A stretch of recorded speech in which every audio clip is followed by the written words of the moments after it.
Hey everyone, welcome back to the weekly podcast, No More Excuses. I am your host, Sandi Ballard, the badass business coach. Yes, I am. So thanks for being here. Thanks for sharing the podcast with others.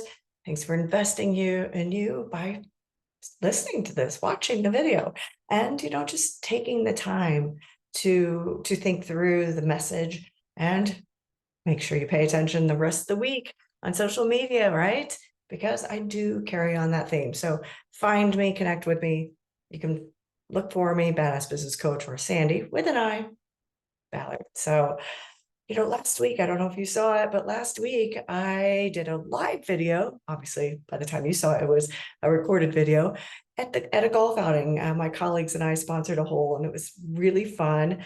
But it was a fun way to find out what motivated other people. So I did little interviews with everybody.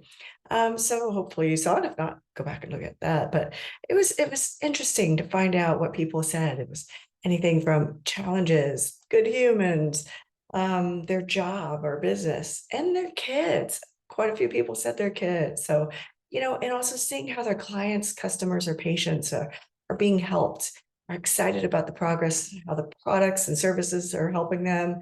And yeah, even if you're the owner or manager of a restaurant, how satisfied your customers are, obviously if they like your food, or your food is helping them become a healthier person, or even if your French fries are amazing and they're helping a foodie and a French fry nut like I am enjoy the good French fry craving, right? It's just fun to see the different things that people said and how they felt about motivation. Because yes, motivation, it can escape the best of us, even me, right? And, I'm sure there are so many reasons out there, but if you're feeling unmotivated, it's probably due to a couple things. You're overwhelmed, stressed, burned out, right? All those things kind of clump together, or you aren't doing what you love, or perhaps you're just bored. Originally you liked your job, but now maybe you don't feel it as important. Maybe your role has changed. Maybe you're not having as many challenges, and not challenges in a bad way, but challenges as to research and find something out. There were some people in there that said, I love a good challenge. One mortgage broker was like, I love a good challenging mortgage, where if people have, financial issues or things like that, or self-employed, he loves figuring out that puzzle piece and that challenge to help people. So, what is unmotivating you? Like I said, I'm sure there's tons of reasons, but when I was interviewing people, I never heard people mention these are the common motivators: money, recognition, power, that passion of what you do. I've said it. Passion is getting what keeps you up at night is what gets you out of bed in the morning, and what helps you want to do it all over again. And just meaning, significance. I'm personally motivated by that significance, which means I'm an integral part of someone's life and success. I'm motivated by seeing people make progress, achieve their goals, and the success they desire. So what about you? What really motivates you? A client of mine, Amazing Hazel's, he's amazing. Dave, he told me he gets really motivated and just jazzed when he's at an event, or doing a farmer's market, or a home show, or just somewhere, maybe in a shop, where somebody for the first time tastes his Bloody Mary mix or his chili sauce. And it's like, wow, that's amazing. Where's this been all my life, right? Upon pun intended or not intended. I don't know, it works. He makes a lot of other products and sauces. He makes tons of hot sauces. He made mine for me. He makes other seasonings and things like that. But those two, Bloody Mary mix and the chili sauce, are his flagship products. And, as many years as he's been out there doing it, there's still people who haven't tried it. If you haven't tried it, go to amazinghazels.com. It's pretty kick-ass. It's pretty amazing. And like I said, there are so many things that motivate and unmotivate people. The weather, the sunshine comes out, or the gray skies and rain can suck the life out of people. That's why goals are so important to have. And more importantly, your why. How do you get to the why? How do you get motivated? I didn't intend actually this podcast to be focused so much more on motivation again. But after I did that video last week, I was really excited, and I started hearing from other people, like my client Dave, and other people who were talking about what motivates them. And yes, some of it is money.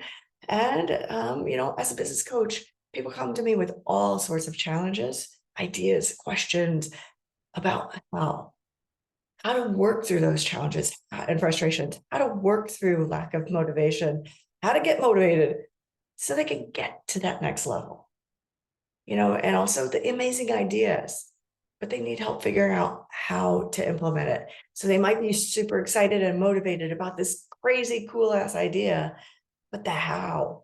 And if you're doing it alone, that can unmotivate you because you just keep hitting walls. You keep, hitting frustrate or challenges and frustrations, but not everyone I work with is struggling.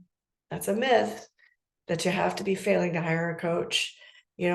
I promise if you play your part, if you are struggling, I promise if you play your part, you will succeed. You will be motivated and you will do more and get to that next level, but you have to play your part.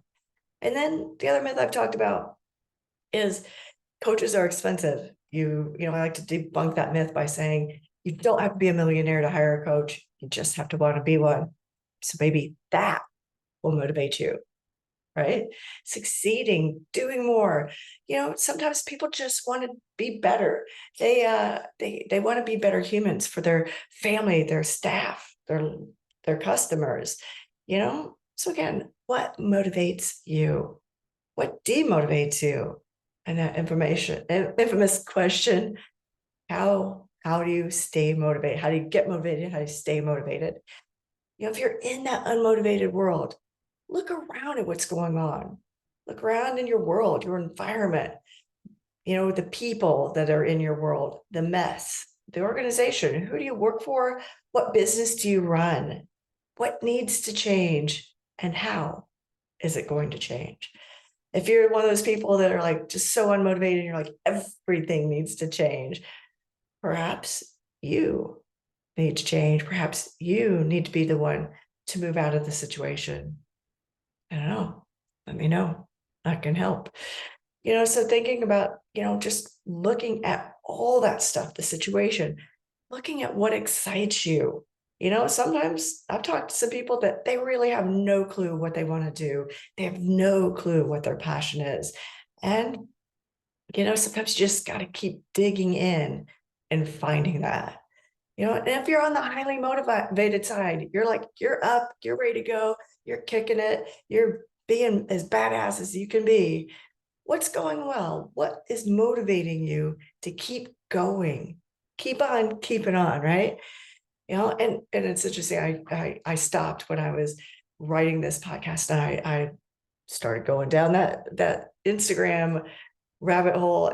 But I'm glad because I saw a post from my friend Angela in Scotland, and she was posting about her work, her fitness that she's been doing. And the last line, she said, get back. She wants to get back to working on myself for myself.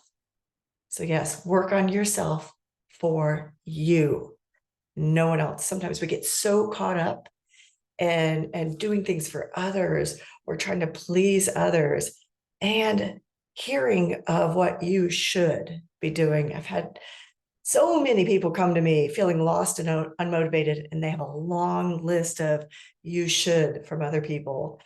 And Dr. Rob Bell has a great book titled Don't Should on Your Kids. And I told him once we talked about this, it goes for adults too. Many times you're unmotivated, you're stressed out, we turn to family and friends to ask for help, or what do you think I should do? Or what do you think I can do? And they come in with, you should do this, you should do that. And you're not working on you for you. You're working on you for what other people say you should be doing or they think is best for you. It's not always easy to get out of that comfort zone or that unmotivated mood, right? But my suggestion here it is. Make a list. Make a list of things you love to do, don't love to do, what you've done and tried, and how it went. So if you tried something and it didn't go well, if you tried something and it went great. And then the last thing, what you've heard people say about you, not the shoulds, the things they like about you or feel like you're good at. I mean, okay, maybe if they're like, you should be a chef because you're really great at cooking. Just because you're a chef doesn't mean you can run a restaurant. Okay. But look, write it down. Okay. What you love to do, don't love to do, what you've done, tried, and what you've heard people say about you. All right. That was actually my first worksheet. And I created it for me. Yes. Yes. It was during my time of feeling lost and unmotivated. And that worksheet helped me guide to where I am today. It had my aha moment to where I pivoted from what I was doing into coaching. And I have never looked back. I've been so thankful for that worksheet. And it just came to me when I was in a really weird, unmotivated moment. So if didn't catch that, if you're driving, email me, direct message me, Sandi@sandiballard.com is my email. Direct message me. I can send you that worksheet. And as always, I love hearing from you, hearing from you on what motivates you, what demotivates you, and where you are in life. Are you motivated? Are you not? Are you struggling with that? Message me. Let's do a free 30-minute consultation. Well, let's dive in. You can always join my Millionaire Mindset group. All right. I look forward to hearing from you because you don't have to be a millionaire to hire a coach. You just have to want to be one. So have a great week full of motivation, and let's figure out how to get you motivated and keep you motivated. Cheers.